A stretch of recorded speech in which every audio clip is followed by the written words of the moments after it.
The bumps along the way are what keep us laughing. And knowing that we can get through anything together is part of what's, helped me know that we would be fine with whatever came our way for the Little Market.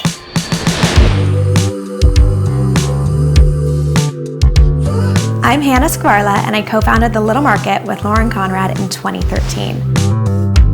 The Little Market's a nonprofit store, and we sell handmade items to support job opportunities for women and people in vulnerable communities around the world.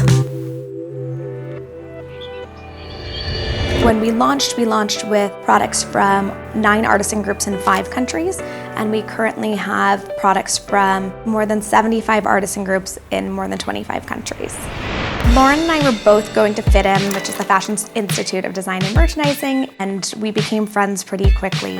But it was really later on when I reconnected with her a couple years later that we realized how many things we had in common as far as what we wanted to do in this world. The Little Market was really born on this trip that Lauren and I took in 2012 to Africa. On this trip, Lauren was really inspired, as was I, by all these women we met, and she was like, I don't want to do a one-off partnership, and I don't want to be limited by geography, meaning I don't want to commit to just one nonprofit or cause in one area. We started by meeting with experts in international development to learn as much as we could about fair trade. What does it mean to create dignified work for people? When we first started the Little Market, I got a great piece of advice, which was make your first hire your best hire. And I think that's really helped us to have a successful partnership in running the Little Market. I think it's also really important to clearly communicate. Lauren and I communicate really regularly, whether it's text, phone call, email. We have a really good balance. Sometimes we're just doing work, sometimes we're just doing friend stuff. I think we're both so committed to it and really enjoy our roles, and so it makes working together really easy.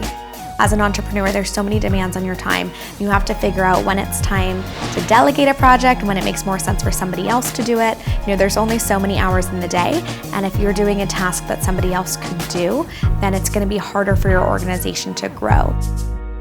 One thing that Lauren and I did at the beginning was we were really clear on what our roles and responsibilities were going to be. And that was advice someone had shared with me, that it's really important in any new business you start, no matter what the relationship is, to make sure you have really clearly understand each other's roles and responsibilities and what you expect from each other. I understood that she was the designer. Lauren's like an incredible illustrator, drawer, painter. She can make that happen. I remember at FITM looking over and she was like sketching something and I can barely get through like a not lopsided happy face. So really a lot of stuff in the branding and products was kind of her domain.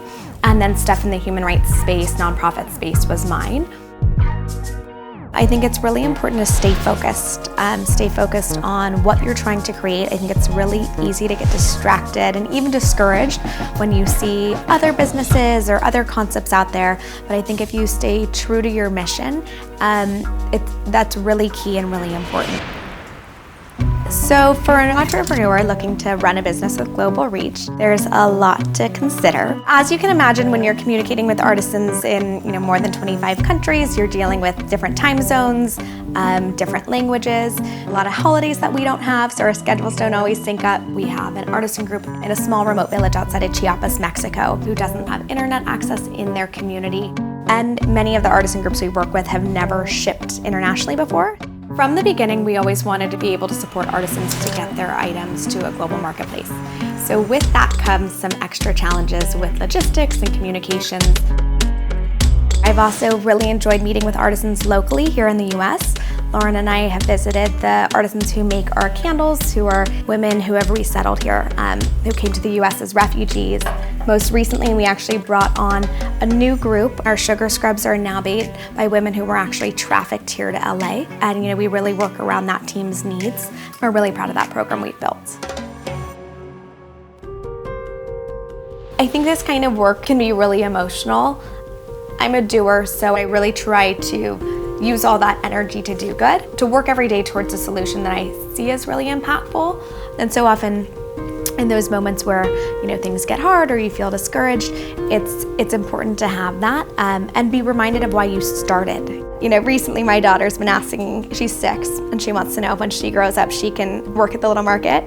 And so for me, if I can continue to inspire her and give her an outlet for her creativity and let her know that she can, be creative while giving back, and for her to see my commitment to giving back, that's what it's about for me now.